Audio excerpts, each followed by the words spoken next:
This is one of my favorite opening scenes to a movie. It's from 1977's Saturday Night Fever.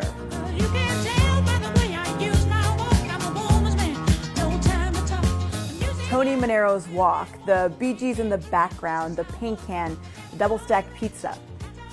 This. I love this scene because there's this weird sense of glamour to everything. And that's actually pretty reflective of the moment in history this film tries to capture. A moment in the 70s that left a lasting impact on American sexuality, especially the American man, and prompted a backlash.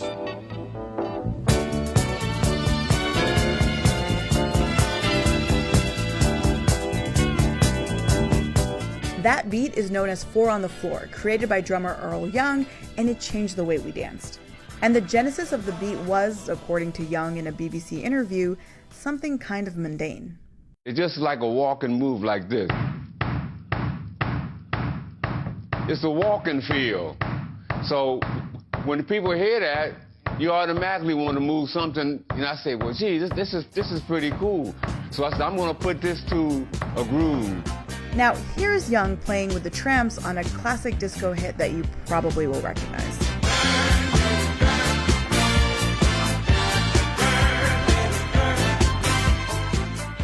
That's the sound that most people would categorize as being disco.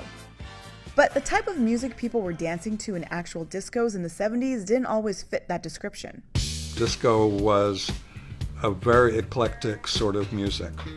It started out being a little bit of everything, and I think at its best it still remains very, very unpredictable. And it was those at the margins of society who really defined the direction that disco would take. The venues where disco flourished and first took root, and the communities that fed into that and that served as its dancers, as its music producers, as its DJs, and so on, came directly out of especially Black and Brown Latinx communities that we might describe now as queer. Gay liberation in the 60s and 70s, and crucially the Stonewall riots in 1969, were very important for disco. Up until the Stonewall riots, the survival strategy of queer communities was to be as invisible as possible, to not get noticed. Despite the 1960s being characterized as a decade of free love, being gay was still illegal in most of the country. Even in New York City, gay bars didn't allow dancing between same-sex couples. Enter the Stonewall Inn, opened in 1967. Its clientele included drag queens who were often turned away from other gay bars, as well as runaways and homeless youth, and gay men weren't told that they couldn't dance together. In June 1969, Stonewall was raided by the police, and the people who went there fought back. The police were actually forced to take cover inside the bar, where the angry mob locked them in and set the building on fire. In the aftermath, the regulations that ruled New York City nightlife relaxed, including the ban on same-sex dancing. Gay nightlife in the city exploded, and everyone wanted to dance. Most of the clubs that existed before Stonewall were really very underground, with one or two exceptions. And after that, there was a much more comfortable gathering of people. You were going to celebrate a kind of openness that really hadn't been possible before. That's where the disco DJ comes in. Disco really gave birth to the modern DJ. These guys were innovating with technology and music in a way that hadn't been done before. And maybe for the first time, they had devoted followings that followed them from club to club. The DJs that were playing what became known as disco were, I think, really adventurous. You could go to a club and hear music that you wouldn't hear anywhere else, and hear it put together in a way that you wouldn't hear in any other format. Now, while disco was pretty much defined by gay men, club owners, prominent DJs, producers, record promoters, as it evolved as a genre, it was the voice of female artists, particularly women of color, who came to dominate the sound. And these women were breaking with tradition.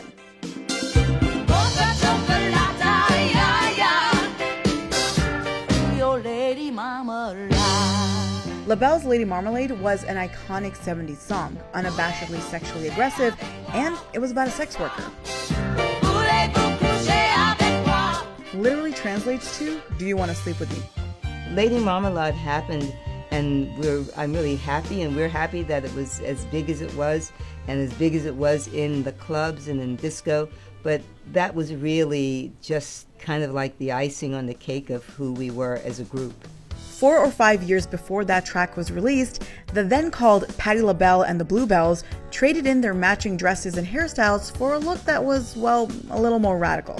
I think at the time for a girl group to shed their wigs, shed their gowns, shed their, kind of that kind of look and become much more assertive, more vocal, political, social statements. This was really a group of women who were making their own decisions about the music they wanted to write and perform. In her book Hot Stuff, Alice Eccles discusses how female disco artists like LaBelle and others expanded the idea of what was socially acceptable for women by singing about female sexual desire.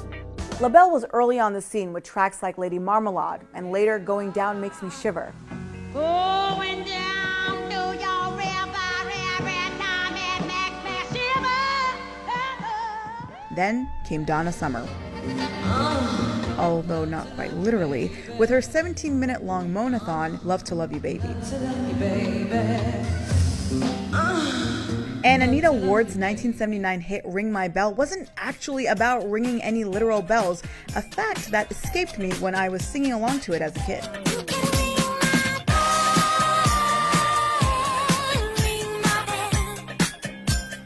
Now, Hendrix is quick to point out that black women had been singing about sex and sexuality for a while. That was kind of a part of the black music, that sexual, sensual energy and lyric was always, let's get it on. I don't think it was something that we felt was a taboo. It didn't seem strange or odd to us. But Eccles says that the specific focus on female pleasure was something new. The female orgasm became a central theme in a lot of songs, as well as its own sort of instrument, as it was in Love to Love You Baby. It was its own rebuff to the sort of hyper-masculinity of rock music that focused on male pleasure. I'm gonna give you my love. Want a whole lot of love. Want a whole lot of love. But the explosion of female pleasure didn't really sit well with all the critics. I think the biggest backlash that we received was Lady Marmalade, because it was everywhere, and I think some people who were, I guess, much more conservative in their musical taste or their outlook on life took exception with the song. Part of the exception to the music was part of a bigger exception to the spread of disco culture and what it represented. Gay nightlife was becoming increasingly cool among celebrities and trendsetters. In a column in 1975, Aletti estimated that 2,000 discos had sprung up across the United States, with 200 or 300 in New York alone. And that was even before the symbol of disco debauchery Studio 54 opened its doors, and Saturday Night Fever broke box office records. Gay clubs, I think, really changed the whole way people went out dancing. And they did represent a kind of freedom to the gay people that went there. And a lot of straight people enjoyed going there for the experience of sort of taking part in this liberation. Part of it has to do with the ability to express yourself. And if you can be in a community where you can express yourself truly, then I think people are going to look for it and go to it and want to be there. The spread of discos didn't just bring with it music and dancing. It also brought the evolution of sexual expression in fashion for both gay and straight men. It's especially interesting to look at how disco transformed, or at least tried to transform, what it meant to be a man in the 1970s. The sense that you should be wearing clothes that were much more fitted to the body, much more revealing of the body, that you should be in shape. And it also assumed that you should know how to dance. This became part of what Dennis Altman dubbed in his 1982 book, The Homosexualization of America, with the greatest example of this being the mainstreaming of these guys. It's fun to stay at the YMCA. It's fun to stay at the YMCA. By By the way, they weren't even marketed as a gay group. Their own label, Casablanca Records, made it clear that they were for clueless straight Americans. Navy officials were so oblivious that they actually allowed the video for In the Navy to be filmed on one of their warships, and they even used it in one of their recruiting videos. But despite mainstream America's embrace of the Village People, not everyone was down with how disco was changing and challenging American masculinity. If you compare this to the way that other musical genres in the 70s presented masculinity, so that, rock masculinity or country music masculinity, those that were coming out of the disco scene really stood in stark relief.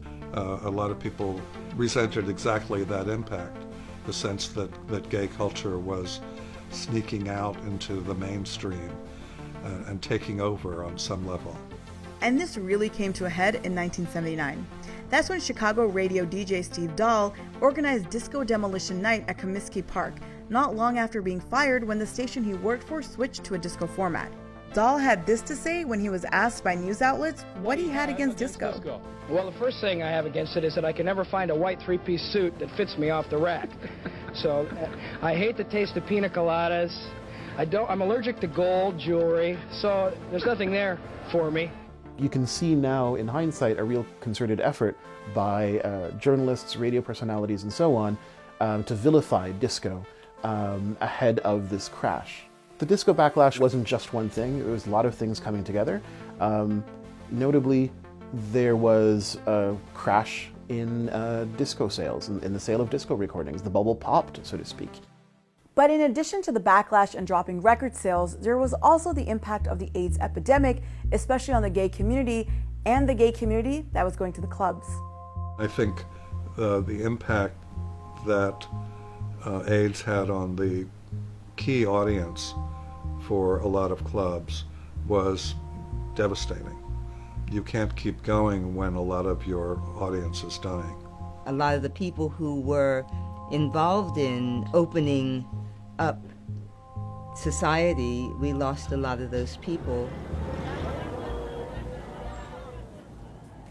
But disco's legacy lives on, not just through its impact on dance music and club culture, but in the ways that it redefined what it meant to be gay, what it meant to be a woman, what it meant to be a man, and what Sex in America was all about. Disco never really died. Disco lived on and went underground back into the queer and especially Black and Latinx communities from which it arose. And it turned into things like garage in New York. It turned into house in Chicago. Disco turned into synth pop and Euro disco and all sorts of other things in Europe. Disco had an afterlife in many other parts of the world, even after it was supposedly dead. Madonna came up right after this whole death of disco. And if Madonna wasn't disco, I don't know what is. Okay, I can't be the only one who really wants to dance right now, right? Let us know what your favorite songs are from the era, and don't forget to like, share, and subscribe. And while you're at it, let us know what else you want us to cover here at Pop Americana.